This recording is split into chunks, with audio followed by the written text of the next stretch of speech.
قرآن نے مسلمانوں کی معاشرے کو کچھ خاص اصولوں پر قائم کرنے کے لیے ہدایات نازل کی، جن کا تعلق خاندانی زندگی سے بھی ہے، معاشرت سے، اور مسلمانوں کو جو ایک اقتدار دیا جا رہا ہے اس کی بعض ذمہ داریوں سے بھی متعلق ہے۔ تو معاشرتی زندگی اور سیاسی زندگی اس سے متعلق قرآن نے کہ مسلمانوں کا معاشرہ، جب ان کا معاشرہ ہو، خاندانی زندگی ہو، اس طرح معاشرے میں رہتے ہوئے کوئی لڑائی جھگڑے ہو جائیں، قتل وغیرہ، تو اس طرح سے وہ اپنے معاملات کو حل کریں۔ کچھ سزائیں بیان کی ہیں، کچھ قتل وغیرہ اس طرح کے کفارے بیان کیے، سزائیں بیان کی ہیں۔ خاندانی زندگی میں جو بھی معاملات ہیں وہ بیان کی ہیں، اور مسلمانوں کو اگر اقتدار حاصل ہے تو وہ مصارف کیسے اکٹھے کریں، ان کے پاس زکوٰۃ آئے گی، غنیمت آئے گی، مال فیع آئے گا، زمینیں فتح ہوں گی، تو ان کا بندوبست وہ کیسے کریں۔ تو یہ ساری چیزیں ہیں جو مسلمانوں کی جماعت کے لیے بیان کی گئی ہیں۔ اب ظاہر ہے کہ یہ ہدایات مسلمان جہاں بھی ہوں، ایک خاندان میں رہ رہے ہوں، ایک معاشرے میں رہ رہے ہوں، ان کی ایک ریاست ہو، تو یہ ہدایات ان کے لیے بھی ریلیونٹ ہے کہ وہ ان کی پابندی کریں۔ لیکن یہاں فقہی روایت میں اور علمی روایت میں ہمیں یہ ملتا ہے کہ ان احکام میں بھی ہمیں یہ دیکھنا پڑے گا کہ جو حکم بیان کیا گیا اس کا کتنا حصہ زمانہ نزول کی سچویشن کو ایڈریس کر رہا ہے، اس خاص سچویشن کو موضوع بنا رہا ہے، اور کتنا حصہ ہے جو کسی خاص حالت سے متعلق نہیں ہے بلکہ وہ ایک عمومی ضابطے کی حیثیت رکھتا ہے۔ تو اس میں تفقہ ضروری ہے۔ قرآن کا اپنا طریقہ یہ ہے کہ وہ اس طرح کی تشریحات خود لفظوں میں نہیں بیان کرتا، ٹھیک ہے نا، یہ وہ یا تو ہمیں رسول اللہ صلی اللہ علیہ وسلم کے تشریحات سے سمجھ میں آتا ہے۔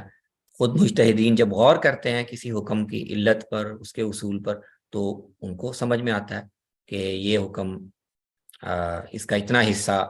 ان کے ساتھ متعلق تھا، اس تمدن سے متعلق تھا، بعد میں اب وہ اس طرح ریلیونٹ نہیں ہے۔ اور اس میں پھر آپ کو فطری طور پر فقہا میں کچھ اختلافات بھی دکھائی دیتے ہیں، لیکن اصولی طور پر اگر ہم یہ کہیں کہ یہ اصول اہل علم کے ہاں بڑی حد تک یہ مانا ہوا ہے کہ ہر حکم کو پورے کا پورا ہم یہ اصرار نہیں کر سکتے کہ وہ بعینی ہی ایز اٹ از، لفظ بلفظ وہ ہر سچویشن میں اپلیکیبل ہے، بلکہ اس میں غور کر کے دیکھنا پڑے گا کہ کتنا حصہ اس زمانہ نزول کی جو سچویشن ہے، حالات ہیں، ان سے متعلق ہے، بعد میں وہ اس طرح ریلیونٹ نہیں رہا، اور کتنا حصہ ہے جو بعد میں بھی مسلمانوں پر اس کی پابندی لازم ہے۔ جیسے مثلا اب ہم چند مثالیں اس کی دیکھ لیتے ہیں۔ حرمت والے مہینے، ان میں جنگ ممنوع قرآن کی روح سے، ٹھیک ہے نا۔ اشہر الحرم، رجب ہے جو ایک الگ مہینہ ہے، اور پھر اس کے بعد ذوالقعدہ، ذوالحجہ اور محرم، یہ تین اکٹھے مہینے، ان میں جنگ منع ہے۔ لیکن اور بہت سے فقہا کی رائے ہے کہ ہاں یہ ہمیشہ کے لیے مستقل حکم ہے، لیکن حنفی فقہا کا کہنا ہے کہ نہیں، ان مہینوں کی حرمت تو قائم ہے کیونکہ وہ عمرے اور حج کے مہینے ہیں ان کے، لیکن جنگ کی ممانعت وہ اب بعد کے حالات میں ریلیونٹ نہیں رہی، کیونکہ اصل میں ان 4 مہینوں کو جنگ کے لیے ممنوع قرار دینے کا جو پس منظر ہے تاریخی، وہ تو عرب کی صورتحال تھی۔ جب ابراہیم علیہ السلام یہاں تشریف لائے، انہوں نے گھر بنایا، لوگوں کو بیت اللہ کے حج کی دعوت دی، تو سارا عرب جو ہے وہ قبائلی جنگوں میں اور اس میں تقسیم تھا، اور آپس میں لوگ حملے کرتے تھے، اور اس سارے کو حضرت ابراہیم نے ظاہر ہے کوئی ان کے پاس سیاسی طاقت تو تھی نہیں، اسٹیٹ تو انہوں نے قائم نہیں کی کہ اس کو کنٹرول کرتے، تو انہوں نے ان 4 مہینوں کا حکم دے دیا کہ بھائی کم سے کم یہ 4 مہینے جن میں لوگوں نے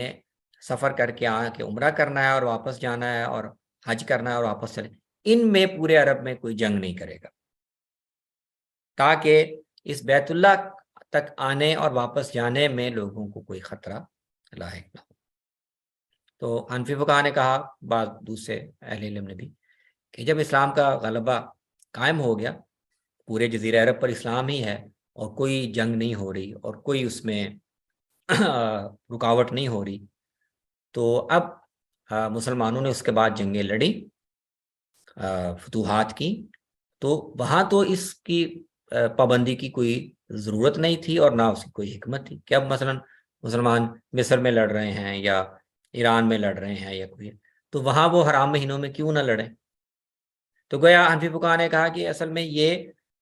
ان 4 مہینوں میں فی نفسی ہی جنگ اصل میں منع نہیں تھی، مقصود نہیں تھی، بلکہ وہ حج کو اور حج کے سفر کو محفوظ بنانے کے لیے اس خاص سچویشن میں ایک ہدایت دی گئی تھی۔ اب یہ ایک ظاہر ہے کہ انٹرپریٹیشن ہے، اس سے بعد دوسرے علم میں اختلاف بھی کرتے ہیں، لیکن آپ کو یعنی پرنسپل اصول سمجھ میں آئے گا کہ کیسے فقہا کسی حکم کو ریلیونٹ بناتے ہوئے یہ دیکھتے ہیں کہ اس کے پیچھے اصول کیا تھا۔ اس طرح آپ دیکھیں کفاروں میں بہت سے کفارے ہیں گناہوں کے، قسم کا کفارہ ہے یا قتل کا یا اور، تو قرآن اس میں پہلی جو ترجیح بیان کرتا ہے کہ وہ غلام کو آزاد کریں۔ تو اب دیکھیں یہ جس وقت قرآن نازل ہو رہا تھا تو اس وقت غلامی ایک مسئلہ تھی، غلام بھی موجود تھے اور مقصد یہ تھا کہ یہ اس کا خاتمہ ہو، لیکن جب تک غلام تھے کسی نہ کسی تعداد میں تب تک بھی یہ حکم اسی طرح ریلیونٹ تھا، لیکن اب دنیا میں غلام نہیں رہے، تو کیا اگر ہم یہ تصور کریں کہ اللہ تعالیٰ نے یہ حکم ہمیشہ ساری دنیا کے حالات کو سامنے رکھ کر دیا تھا، تو اس سے تو لگتا ہے کہ یہ حکم ناقص ہے، آج ہم اس پہ عمل ہی نہیں کر سکتے۔ لیکن اگر آپ یہ سمجھیں کہ نہیں، قرآن اصل میں اتنے حصے میں، حکم کے اس حصے میں اس وقت کی صورتحال کو موضوع بنا رہا تھا کہ یہ مقصد حاصل کیا جائے کہ غلام آزاد ہو۔ ہاں اب اگر اب غلام نہیں رہے تو اب پھر یہ اہل علم کا کام ہے کہ وہ اجتہاد کریں، غور کریں کہ یا تو باقی 2 صورتیں وہ باقی ہیں، یا آپ اجتہاد کر کے ہم یہ کہہ سکتے ہیں کہ غلامی سے ملتی جلتی کوئی اور برائی یا خرابی اگر معاشرے میں ہے، تو غلام تو نہیں ہے لیکن اگر اس سے ملتے جلتے کوئی اور لوگ ہیں تو اس پر ایک غور و فکر کی دعوت موجود ہے کہ کفارہ ادا کرنے کے لیے ان چیزوں کو شامل کیا۔ تو یہ ایک اجتہاد کا مسئلہ ہوگا۔ قتل خطا میں بھی آپ دیکھیں سے جہاں اللہ تعالیٰ نے قتل خطا کے احکام بیان کیے ہیں، تو وہ آپ پورا حکم اگر دیکھیں تو آپ کو صاف نظر آ رہا ہے کہ نزول قرآن کے وقت جو عرب کی صورتحال تھی، قبائلی تقسیم تھی اور جان مال کی امانت وہ معاہدے کی اور حلیف ہونے کی بنیاد پر ملتی تھی۔ اگر آپ کسی قبیلے کے حلیف ہیں اور ان کے علاقے میں آپ آ جا رہے ہیں تو آپ مامون ہیں، اگر آپ اس دشمن قبیلے کے علاقے میں چلے گئے ہیں تو وہ کوئی آپ کی امان، وہ اگر آپ کو مار دیں تو کوئی اس کا یعنی کچھ نہیں ہو سکتا، یا تو قبیلے لڑیں گے اور یا پھر ٹھیک ہے آپ کی جان ضائع چلے گی۔ تو اسی ماحول میں قرآن نے کہا کہ اچھا مسلمان جب کہیں نکلیں سفر پر اور راستے میں غلطی سے ان سے کوئی مسلمان قتل ہو جائے، جان بوجھ کر نہیں، غلط فہمی سے یا بے احتیاطی سے کوئی مسلمان قتل ہو جائے، تو اس کا پھر مداوع ایسے کیا جائے، ٹھیک ہے نا، کہ اگر وہ اس کا تعلق اگر مسلمانوں ہی کے کسی حلیف قبیلے سے ہے تو پھر دیت بھی دیں اور کفارہ بھی ادا کریں۔ اگر وہ کسی دشمن قبیلے کا ہے تو اس کو تو ظاہر ہے دیت کا رشتہ اس کے ساتھ نہیں ہے، معاہدہ آپ کا نہیں ہے تو دیت تو نہیں ہے، لیکن پھر غلام آزاد کر کے کفارہ دینا پڑے گا۔ اور اگر اس کا قبیلہ ہے تو غیر مسلم لیکن مسلمانوں کے ساتھ اس کا معاہدہ ہے، تو معاہدے کے تحت پھر ان کے کسی مسلمان فرد کو آپ نے قتل کر دیا تو ان کو اس کی دیت دینی پڑے گی، اور اپنے طور پر قاتل جو ہے وہ ایک غلام کو آزاد کرے گا۔ تو اب یہ دیکھیں یہ پورا واضح طور پر اس سچویشن کو یہ حکم جو ہے وہ، اب جب ہم باقی کسی صورتحال میں قتل خطا کے قوانین بنائیں گے تو ہمیں پھر بے عینی ہی شاید اس طرح ان کو امپلیمنٹ نہ کرنا پڑے، ہم پھر اس سچویشن کو دیکھیں گے۔ قرآن نے کہا کہ بھئی گھروں میں اگر تمہارے بالغ بچے، چھوٹے بچے گھروں میں آ جا سکتے ہیں، لیکن جو بچے بلوغت کے قریب ہوں تو وہ پھر گھروں میں آتے ہوئے وہ 3 اوقات میں ان کو احتیاط کرنی چاہیے۔ جو باہر کے لوگ ہیں، اجنبی لوگ ہیں، وہ تو ہمیشہ اجازت لے کے آئیں، اجازت کے بعد کوئی اندر نہ آئے، لیکن جو گھر کے لوگ ہیں ان میں سے قریب البلوغ بچے لڑکے، وہ اگر گھروں میں آئیں تو 3 اوقات میں وہ بھی احتیاط کریں۔ 3 اوقات میں وہ بھی سیدھے منہ اٹھا کے گھر نہ آ جائیں، بلکہ وہ اجازت لیں، ایک فجر سے پہلے، ایک ظہر کے دوپہر کے وقت، اور ایک عشاء کے بعد۔ اور یہ تینوں اوقات وہ ہیں قرآن نے بتایا کہ جس میں تم گھر کی خواتین یا دوسرے، وہ اصل میں پورا لباس شاید نہ پہنا ہو، ضروری مختصر لباس پہنا ہو، تو بچوں کی تربیت کے لیے بھی یہ ضروری ہے کہ وہ ان ایسے اوقات میں جو پرائیویسی ہے گھر کی، اس کا احترام کریں۔ اب یہ بھی دیکھیں عرب کے تمدن کے لحاظ سے یہ ہے، فرض کریں کسی دوسرے معاشرے میں اوقات سونے کے یا پرائیویسی کے یہ نہ ہوں، کوئی اور وقت ہو، تو پھر آپ ظاہر قرآن کے اس حکم کو لفظاً وہاں لاگو نہیں کریں گے۔ وہاں اگر کسی جگہ پر فرض کریں 3 سے 5 بجے دن کو لوگ پرائیویسی میں ہوتے ہیں تو پھر اس کا لحاظ ضروری ہوگا۔ پھر اس میں اہم بات یہ بھی ہے کہ یہ عرب کے جو گھر ہیں ان میں ہماری طرح سے الگ الگ کمرے نہیں ہوتے تھے، وہ ایک ہی دروازہ ہے اور اس کے بعد ایک ہی کمرہ ہے، یا بعض گھروں میں صحن ہوتا تھا، صحن کے بعد کمرہ ہے، تو اس کا معاملہ بھی الگ ہے۔ لیکن بہت سے گھر ایسے ہوتے تھے جس میں جو آپ کا مین انٹرنس ہے وہ سیدھا وہی آپ کا بیڈ روم میں گھس رہا ہے۔ تو اس کو بھی دیکھنا ہوگا کہ جن گھروں میں پھر یہ ایسی صورت نہ ہو، وہاں پر گھر کے انٹرنس الگ ہے، ڈرائنگ روم الگ ہے، آپ کا بیڈ روم الگ ہے، تو پھر یہ حکم گھر میں داخل ہونے کی بجائے یہ پھر آپ کے جو اپنا پرائیویٹ الگ روم ہے، بیڈ روم ہے، یہ اس کے لیے ہوگا۔ تو یہ ساری چیزیں اس حکم کو باقی احوال میں ریلیونٹ بنانے کے لیے اہم ہوں گی۔ مال غنیمت اور مال فے کا بھی معاملہ یہ ہے، قرآن نے کہا کہ جو غنیمت ہاتھ میں آئے تو اس کا 20% بیت المال میں جمع کرو، باقی 80% مجاہدین میں تقسیم ہو جائے۔ اور جو مال فے ہے، یعنی زمینیں جو حاصل ہوئی ہیں بغیر لڑائی کے، دشمن نے ہتھیار ڈال دیے اور لڑائی نہیں کرنی پڑی، تو وہ ساری کی ساری زمینیں وہ بیت المال میں جمع کر لی جائے۔ تو اب مال غنیمت میں بعد کے دور میں جب یہ وہ قرآن کے نزول کے وقت کوئی باقاعدہ فوجیں جو تنخواہ دار ہوں، جن کو اسلحہ، ہتھیار، تنخواہ حکومت دیتی ہو، ایسا نہیں تھا۔ جب جنگ کا موقع پیش آتا تو آواز لگائی جاتی تھی اور سب لوگ اپنے اپنے وسائل جمع کر کے اپنا گھوڑا، اپنے ہتھیار، اپنی زرہ، اپنی تلوار، اپنا خرچہ لے کے آتے تھے۔ تو فقہا نے پہلے مرحلے پر تو جو حکومتیں ہیں انہوں نے یہ طریقہ موقوف کر دیا، یعنی جب باقاعدہ تنخواہ دار فوجیں رکھی جانے لگیں اور ان کا سارا خرچہ، چھاؤنیوں کا خرچہ، ان کی تنخواہیں یہ مقرر کی گئی، تو حکومتوں نے بالکل فطری طور پر محسوس کیا کہ اب مال غنیمت ان کو دینے کا تو کوئی تک نہیں ہے، یہ تو ہم نے باقاعدہ تنخواہ پہ رکھے ہوئے، تو حکومتوں نے وہ مال غنیمت پھر فوجیوں میں تقسیم کرنا چھوڑ دیا اور وہ مال غنیمت پھر خزانے میں آتا تھا۔ تو یہ بھی حکم کو، قرآن کی ہدایت کو نئی صورتحال میں منطبق کرنے کا جو اصول ہے اسی کی ایک مثال ہے۔ اچھا، اس طرح غنیمت میں اللہ تعالیٰ نے کہا کہ جو 20واں حصہ بیت المال میں آئے گا وہ یتیموں کو، مسکینوں کو ملے گا اور نبی صلی اللہ علیہ وسلم کے رشتہ داروں کو ملے گا۔ تو نبی صلی اللہ علیہ وسلم کے رشتہ داروں کا ایک حصہ اللہ نے اس میں مقرر کیا۔ لیکن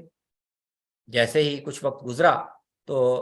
امام حنیفہ نے انہوں نے محسوس کیا کہ انہوں نے اس پر غور کیا کہ کیا یہ اللہ تعالیٰ نے ہمیشہ قیامت تک کے لیے مسلمانوں کی غنیمت میں جو بنو ہاشم ہیں آپ ان کا حصہ مقرر کر دیا، یا اس کی وجہ یہ ہے کہ جب آپ دنیا میں تشریف رکھتے تھے اور اس وقت یہ آپ کے خاندان نے آپ کا ساتھ دیا تھا، اور تو ان خدمات کی وجہ سے ان کا حصہ رکھا گیا۔ تو امام حنیفہ نے کہا کہ ہاں، یہ ہمیشہ کے لیے نہیں ہے، آپ کے جن اقربا نے، جس خاندان نے اس کشمکش میں آپ کا ساتھ دیا تھا، قربانیاں دی تھی، ان کی خدمات کے صلے میں تو یہ اس جنریشن کے لیے ہے، وہ جنریشن ختم ہو گئی، چلی گئی، اب باقی جو آپ کے رشتہ دار ہیں ان کا مستقل حصہ غنیمت میں یا قومی خزانے میں نہیں ہے۔ ہاں، اگر وہ ضرورت مند ہوں، ان کا احتیاج ہو، تو جیسے باقی اور لوگوں کو دیا جا سکتا ہے، وہ ان کو بھی دیا جا سکتا ہے۔ زکوٰۃ کے آپ مصارف دیکھیں، اس میں بھی آپ کو یہی لگے گا، وہاں پر بھی غلامی کا ذکر ہے خاص طور پر، اور کوئی شکلیں ہیں، تو اس میں بھی یہی سوال پیدا ہوتا ہے کہ اگر غلامی دنیا میں باقی نہیں رہی تو کیا اس مصرف کو پھر ہم اس کا پھر کیا کریں گے؟ کیا وہ معطل ہو گیا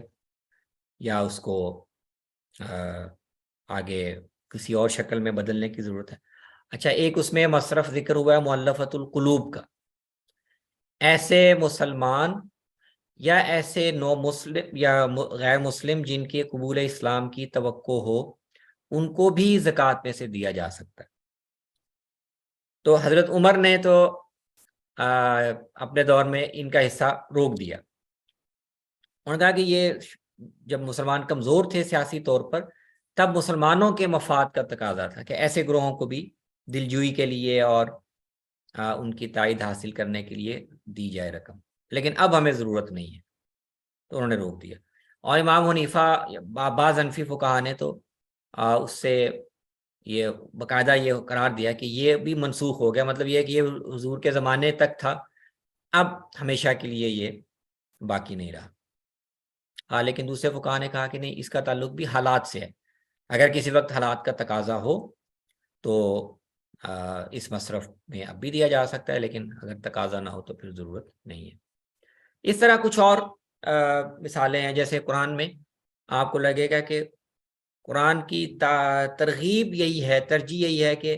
مسلمانوں کے معاملات میں گواہ مسلمان ہی بنے، نکاح میں، طلاق میں، لین دین میں، اور اسی طرح قرض کے لیے مسلمان کے آپس میں مسلمان ہی گواہ بنے۔ تو اب اس سے فقہا نے تو ایک اصول اخذ کیا عمومی، جس پر اب جدید دور میں پھر اہل علم دوبارہ غور کر رہے ہیں، اس کے سوالات اٹھا رہے ہیں۔ فقہا نے اخذ کیا کہ اصل میں اس سے یہ اخذ ہوتا ہے کہ غیر مسلم کی گواہی مسلمان کے خلاف قابل قبول ہی نہیں، اس کی گواہی پر مسلمان کے خلاف فیصلہ کرنا یہ گویا اسلام کی حیثیت کے توہین ہے، تو اس لیے قابل قبول نہیں۔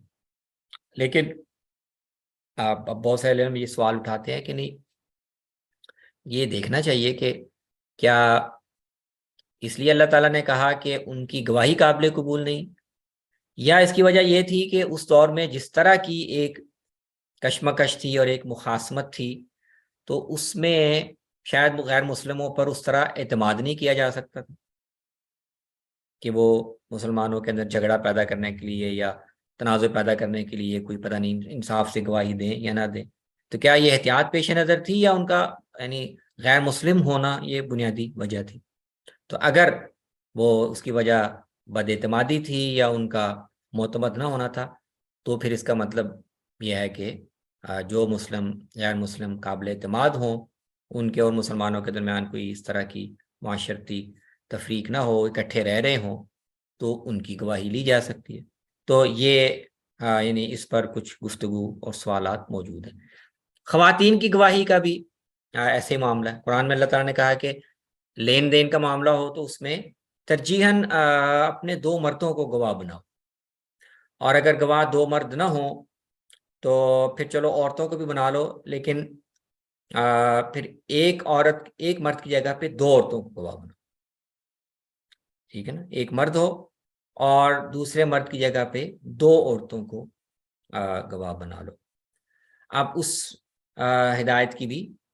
جو روایت میں ایک تشریح ہے، وہ یہ ہے کہ خواتین کی گواہی مردوں کے نصف ہے،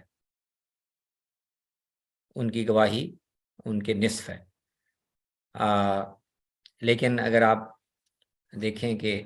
آج کے دور میں کئی اہل علم یہ سوال اٹھاتے ہیں کہ دیکھیں قرآن کے حکم پر اگر غور کریں تو قرآن یہ نہیں کہہ رہا کہ ان خواتین کی گواہی معتبر ہونے یا غیر معتبر ہونے کے پہلو سے کمتر ہے. قرآن یہ کہہ رہا ہے کہ ان پر یہ بوجھ نہ ڈالو، اور اگر ان پر یہ بوجھ ڈالنا پڑے، یہ ذمہ داری ڈالنی پڑے، تو پھر ان کو ساتھ ایک سپورٹ مہیا کرو. کہ اکیلی عورت جو ہے وہ اگر عدالت میں آ کے گھبراہٹ کی وجہ سے یا تجربہ نہ ہونے کی وجہ سے کوئی بھول چوک کا شکار ہو، تو اس کے ساتھ سہارے کے لیے ایک دوسری، تو اس کو سپورٹ یا ایک نفسیاتی سہارا اس کو مہیا کرو تاکہ گواہی وہ ٹھیک طریقے سے ادا کر لے. تو مقصد اس ہدایت کا خواتین کی گواہی کا کمتر ہونا بیان کرنا نہیں، بلکہ یہ ہے کہ گواہ جو ہے اس کی گواہی پر عدالت صحیح طرح سے انحصار کر سکے اور وہ صحیح طرح گواہی ادا کرے تاکہ معاملے کا فیصلہ صحیح ہو. تو اگر مثال کے طور پر تمدن بدلنے سے، حالات کے بدلنے سے، اگر آج آپ دیکھیں کہ خواتین کو ایسی کوئی ہچکچاہٹ نہیں ہے انہیں باہر جاتے ہوئے، عدالت میں جاتے ہوئے، پبلک پلیس میں بات کرتے ہوئے، یا کوئی اسٹیٹ میں کوئی ہچکچاہٹ اگر نہیں ہے وہ اپنی بات بیان کر، اور ان کو کسی سہارے کی ضرورت نہیں ہے، تو کیا ہم قرآن کے الفاظ پر توجہ مرکوز رکھیں یا اس کے پیچھے جو حکم کی وجہ تھی اس کو ملحوظ رکھیں؟ تو یہ سوال بھی بہت سے علم اٹھاتے ہیں.